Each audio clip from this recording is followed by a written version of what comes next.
How's it going? So I put in an order for some new jets. Got it in the mail. Didn't take too long. But I was trying to find like a good company to go with. Well, at first I was trying to find my jets separately. This is what I'm working with. Let me get another one. So this is my slow jet. What is it at?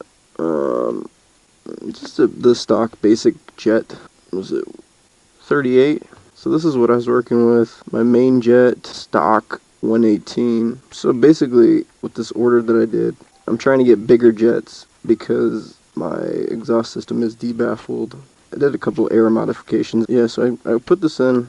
One thing I liked about this site that I didn't see anything else like on other sites is it has its own calculator. So if you don't know what you're working with, they have plenty of like bike models already on there, but if you can't seem to find your motorcycle, I think they typically work with Kawasaki and Honda, and I mean they had my bike on there, which was really surprising because I can't find, it's just hard to find even specs on my bike. But anyway, so the calculator, you just put in your year, make, model, then you can, from there you can actually put in like if you have a third party exhaust, debaffled, partially debaffled, your timing, airbox, maybe you put on a K&N filter, and your elevation, your temperature range you're going to be riding in. Like maybe you want to take a trip up somewhere, I don't know, for a little bit. Maybe you want to change out your jets. They have an awesome calculator for all of that. You don't have to really do any guessing or anything. So let's look at what we have. Got the packing slip, instructions for the shims. This is cool too because a lot of them don't talk about this. A lot of the other jet sites that I was looking at don't even have this. But it's cool because this calculator will actually tell you how many shims additional you would want to put on or take off depending on what you're doing. Well, with me, I need to increase my fuel flow. I mean, I have all of these air modifications. It's kind of throwing off my fuel. So I checked the float. I already measured all that. Cleaned the carbs out. Basically, I need to put some new jets in, so it's ready to go. Yeah, my bike's a little bit old. So, I mean, here's my carbs right here. You'll be able to tell just like looking at it. It's pretty old. It's got some use in it, but I'll just start with this first. So I use the calculator to get all these numbers. I could have done it by hand, and I was going by like what people were saying with modifications, what to do, but it just made it a lot easier with the calculator from Carbjetkits.com. Yeah, so I didn't have to do any calculations at all. I did prior, and my numbers were pretty close to where these are now. It's just a guessing game, really. But it's easier with this calculator from Carbjetkits.com. Especially with the shims, because I had no idea about that. So I'm going to go ahead and put the shims on. With this kit and the calculations, it was saying that I should put 2 per needle. So I'm going to go ahead and do that. So 2 additional.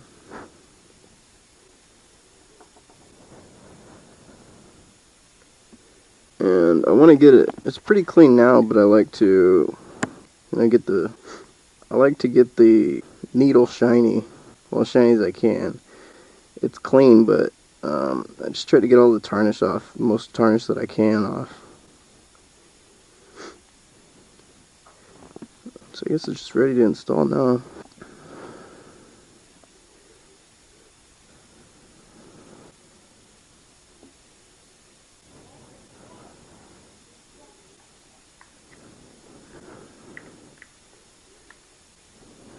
And you want it to see from these little holes right here. You want it to seat. Sometimes it's a little bit hard to move, but you want it to be secured in there. Okay, so there's the first. Get the first needle on. Just go ahead and put that back in. You want to match up with this. Most carbs are about the same, and so I'm just using mine as a demonstration, but you want to match this up. You want it to be seated in there correctly as well. I mean, all of this should be obvious, but don't forget your spring. So it actually holds it in, well, holds it down. Find the lip right there.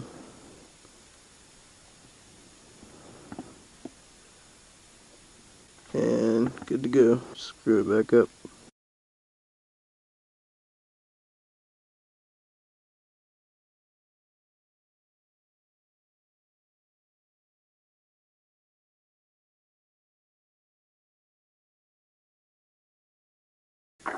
Okay, and seems to be good, as are the other ones. But we didn't even get to those yet. Just gonna go ahead and start on the jets. All the jets for this one at least. I've already loosened these up, these screws, cleaned out the jets a little bit, well, as much as I could. So it's all set to go. But you do want to, when you're doing this, you want to clean the carbs out before you put everything back together. So, oh yeah, and don't forget about, there actually are instructions right here. This is just a real quick installation and quickly going over it, but I would, if you don't really know what you're doing, I would go ahead and study this while you're doing it. Okay, and then again, here's my old slow jet, which goes in here. While you have it open, you might want to readjust your floats to the specs. I actually have my book right there. Sorry, the table's a mess. But you want to clean, well, you want to clean it, obviously, all of this. And you do want to adjust your floats while it's open. You can find tutorials on that. So these two are your, well, this is where your main jet goes. So you just take both of these off. It's really not, they shouldn't be in there too tight, but actually one of mine was in there, and well, actually a few of them were in there insanely tight. I'll actually show you what happened. So I was trying to unscrew it. I was having so much trouble just to get it out. This ended up happening. It's actually this way. So I had to actually trying to figure out how do I get this out. I don't want to have to replace the whole carb. So I took out my Dremel tool and put the saw bit on there. Just made a little slit, just enough so that I could fit the screwdriver back in, a bigger one, and try to get it out a little bit more. Managed to get it out. Also, when you're putting jets back in, you don't want to over tighten them. That's a big no-no, because something like this could happen, and they really don't need to be like, don't torque it, just snug. Okay, so here's my new one, a lot cleaner.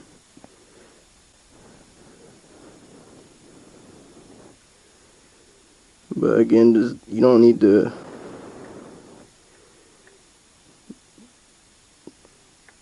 like torque it in. That's good enough. So main jet.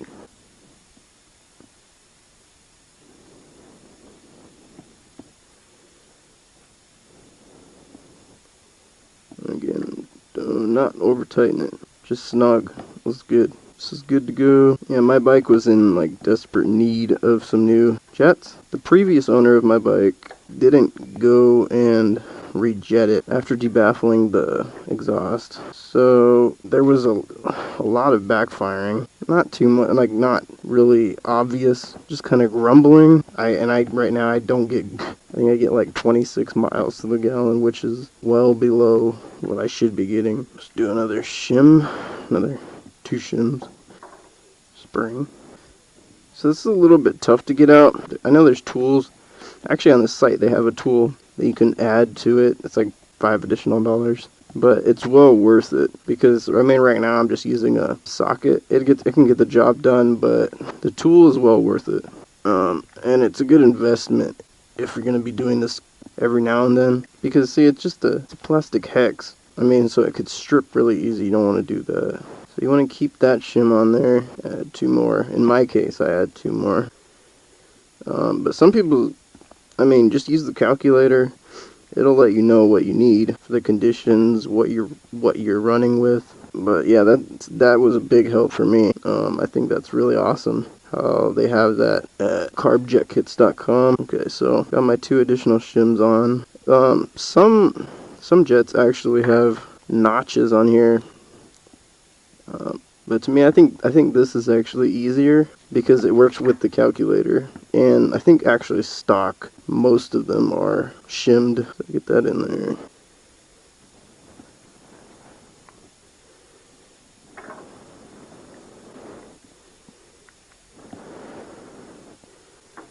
And then again, make sure that you twist it and it's completely twisted, because you don't want it to come undone. That would be a mess. And then again, make sure you know where the lip is. Place it in the lip. Spring, lip.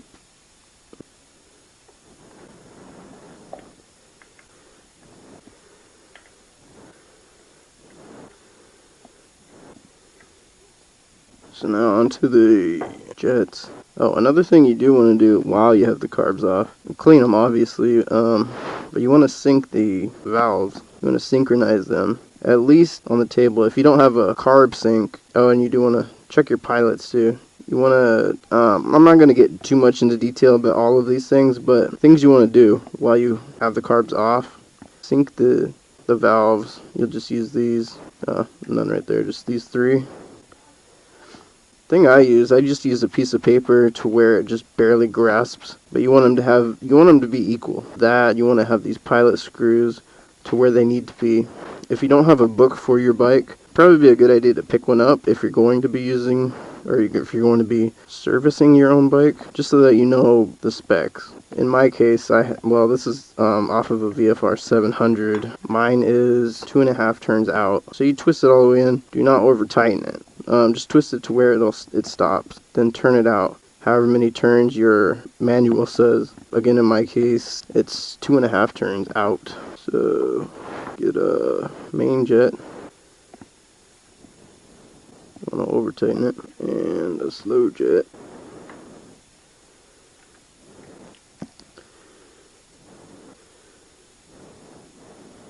Good to go. Seal it back up. Okay, again on the other side now. And some of them like have additional things like this. You want to make sure that you put it back exactly where it is. Well, in the case of this actually holds the choke cable. Oh, and another thing you do want to, before you mess with the carbs, you want to drain the carb. There's these little valves right here. Well, it'll come out right here, so just make sure you have something underneath. I usually use like a glass or, actually this time I used just a little gas gallon. Alright, so 2 shims. Pop this out. Didn't get it exactly. There, should go now. Pop that out. 2 additional shims. And I did already clean these, and I actually got the aluminum foil, tried to buff it out a little bit. It wasn't really that bad, but I just try to keep them as clean as possible, shiny as possible as well. It's always a pain putting them back in. There we go.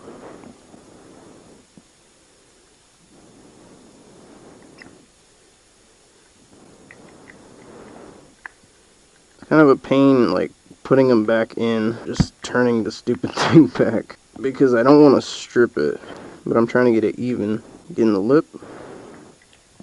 I just say it now because I think it's pretty easy to just throw it on and actually forget. I think there were a couple times way back then when I did just totally forget about the lip. Luckily I remembered when I was putting this on because I noticed that. So what do we have, like, oh, we still have both sides for the jets. This one was a little tricky. It's not that complicated. All you have to do is unplug this hose right here. Carefully.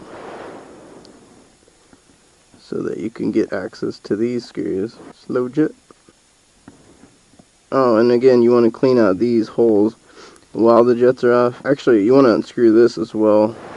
Just to clean in there. Mine were actually pretty dirty on the inside, where the jets sit. Nice and flush in there. The main jet.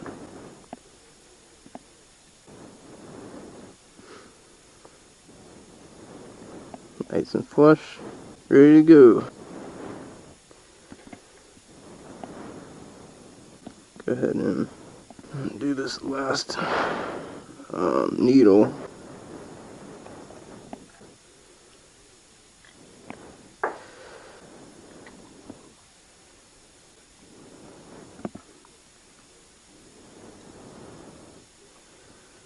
Last 2 shims.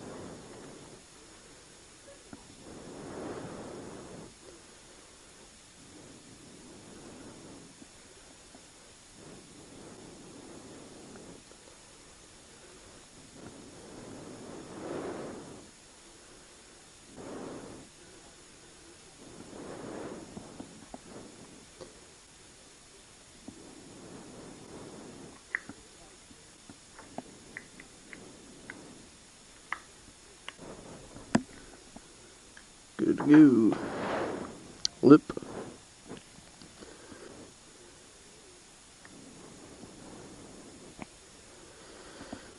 Don't forget the spring. I've done that many times.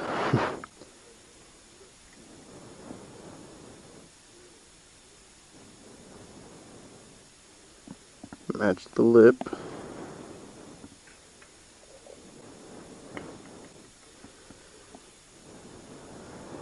Good go. And just probably want to check all of just make sure that it's functioning correctly. And the last jets. Slow jet.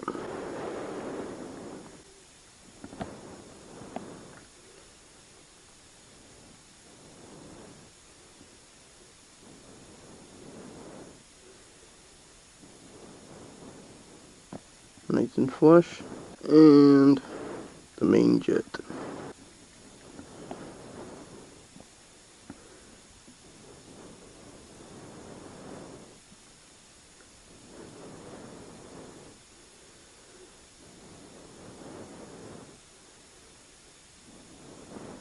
Good go.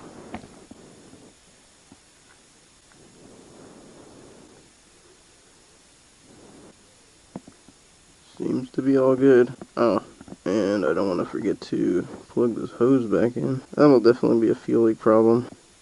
Pop that back on there. Make sure the clamp is holding.